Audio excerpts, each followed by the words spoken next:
wabarakatuhu. Kusoo dhawaada kanaalkani fantastic waxaana bilaabo doona tobantii ciyaaraha oo isbuucaanay ka dhacay horyaalada Yurub.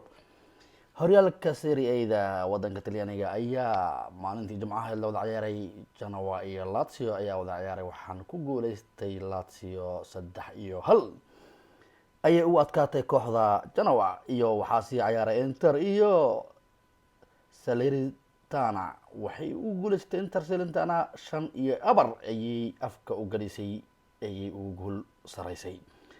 maalintii Sabtida oo shalay ahaydna waxaa ciyaaray Roma iyo Atalanta. Roma ayo mufaaja'a la yaab la soo dhigday oo kasoo guuleysatay Atalanta, ugu soo guuleysatay garoonka Atalantana waa taariikh la yaab leh. Mourinho ayaa guul ku keenay markuu uga adkaaday Atalanta Bergamo markuu ugu bashay 4-1. Juve oo eedna garoonka dil arag kusoo badisay oo kooxda Bologna ugu soo badisay 2-0 oo Udinese oo eedna 4 u dhiibtay kooxda Cagliari.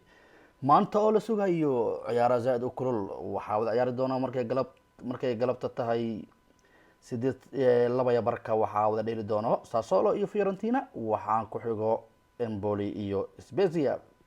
Venezia iyo Sampdoria oo idna soo geli doono 8 caawa fiidnimo, iyo Hellas iyo Torino. Milan iyo Napoli oo idna ciyaar aad u kulul oo la sugayo oo hadda caawa isku hayaan garoonka San Siro oo halkaasi ciyaar kulul ka dhici doonto. wixii ku guuleysto arki doona Milan iyo Napoli. Milan ayaa 3 dhibac horeyso ku jirta kaalinta labaad, Napolina 6 dhibac ay leedahay oo maleeyaha. waan arki doonaa kulli waa sii socon doonaa. dhanka oo hogaanka waxaa haya Inter Milan oo ku haysa 43 dhibac, waxaana ku xigo Milan oo 39 dhibac leh, laakiin hal ciyaar ayaa ka naagis waxay dhili doontaa caawa ila ciyaar doonta Napoli. Atalanta ayaa ayadna 37 dhibac leh, Napoli 36 dhibac ay leedahay. caawa ay wada ciyaar doonaan Milan iyo Napoli. soo jecelnahay Roma oo kor u soo kacday oo 31 timid. Juve ayadna 31 waan garanay. haddii saan wada fiirinay hogaanka wixii hayo goolashan fiirino, xidiga yar Fiorentina ayaa sanadkan kulol 15 gool ayuu ku hogaaminayaa horyaalka Serie A-da. Ciro Immobile asna waxaa leh 13 gool, iyo Giovanni Simeone 12 gool leh, iyo Lautaro Martinez oo waxaa leh 12 gool. waan garanayaa agsi gudubna dhanka iyo Premier League salado socotiin isbuucan way ku darsan tahay, waayo maxaa yeelay ciyaaro badan ayaa baaqday. waxaa baaqday Burnley, Aston Villa, Brighton iyo Man United, iyo Brentford iyo Southampton, iyo Crystal Palace iyo Watford, Norwich City iyo West Ham. Arsenal kaliya ayaa shalay ka ciyaartay, waxayna ugu guuleysatay Leeds United 4-1. maantana waxaa kaloo baaqday Leicester City iyo Everton, laakiin waxaa wada sugaynaa City iyo Newcastle iyo Chelsea iyo Wolverhampton iyo Liverpool iyo Tottenham. kulle ciyaarta Liverpool iyo Tottenham 7 markay soo gali doontaa waa ciyaar zaid u kulul, walle caadi ma ahan. Conte iyo Klopp waxay ku guuleystaan arki doonaa. Chelsea iyo Wolverhampton waxay soo gali doontaa 5 galabnimo. City iyo Newcastle kadalika 5 galabnimo ayay soo gali doontaa. kulley saddexda horyaalka isku hogaamiya isku haystaan kulley wada ciyaari doonaan sajaa lahay. waa arki doonaa wixii guuleysto iyo wixiibo guul darra soo hooyo. horyaalka waxaa hogaamiyo hayo kooxda Manchester City. Premier League waxaa 41 dhibac ay ku hogaaminaysaa iyadoo ciyaartay 17 ciyaar.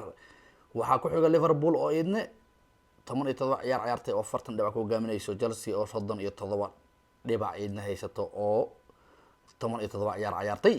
Arsenal oo kor u soo kacday laakiin 18 ciyaar ay ciyaartay oo hal ciyaar ay shalay dheeshay, waxay ku wadataa dhibcooyinka 32 dhibac. wow, wallahi horyaalka Ingiriiska waa kulliye caadi maahan. dhanka Spain hadda ugu gudubnaa Jimcihii waxaa wada ciyaaray Celta Vigo iyo Espanyol. waxaa guuleystay Celta Vigo oo afka u galisay kooxda Espanyol oo ka dhisan magaalka Barcelona oo uga adkaatay 3-1. Deportivo Alaves iyo Rayo Vallecano Sabtidii ayay dheeleen shalay ahayd, way ku guuleystay Rayo Vallecano 2-0. Villarreal iyo Real Sociedad Villarreal ayaa adkaatay 3-1. Elche iyo Barca ayaa ku adkaatay 3-2. Atletico iyo Sevilla ayaa adkaatay Atletico ugu badisay ugana adkaatay xog u sheegatay 2-1 markay ugu guul saraysay. maanta waxaan sugaynaa Mallorca iyo Granada, Real Betis iyo Atletico Bilbao oo soo soconaya, Getafe iyo Cadiz iyo Real Madrid oo caawa 11 ka soo gali doono. sidaan jeclahay 11 fiidnimo ayay soo gali doontaa caawa. waxaa kaloo ciyaaraya idna Brito oo horyaalka lagu soo xiri doona Valencia iyo Levante oo bukra wada ciyaari doonaan. horyaalka waxaa hogaaminayo La Liga Saudi Socotimbo. Real Madrid ayaa ku hogaaminayso 42 dhibac, markay ciyaartay 17 ciyaar. Sevilla 37 dhibac ayay idin haystaa. Real Betisna 33, Rayo Vallecano 30 dhibcood oo 18 ciyaar ciyaartay. Atletico iyada sanadkan way ku xun tahay inkastay kooxda wadata tahay sanadkii hore horyaalka qaaday oo xaamil la qabtay ama furud ee la rabay inay sanadkan adkaato xidigooyin badanna ku jiraan, laakiin Simeone xaalka uma toosno. xataa championka waa ogtiin sida kusoo baxay, ya allah ya nafta oo kusoo baxay 29 dhibac ayayna leedahay Atletico Madrid. waan garanay dhanka iyo goolasha. Karim Benzema ayaa hogaaminayo oo waxaa leh 13 gool.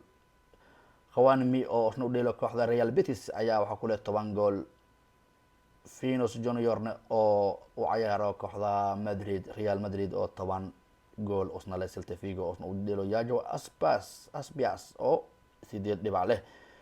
halkaasina way ka to tibintii horyaalada ugu qaarada Yurub u kulul waa Spain iyo Talyaani iyo English. halkaas ayna waqtahay ilaa waqti dambe oo xiiso la kulmi doono.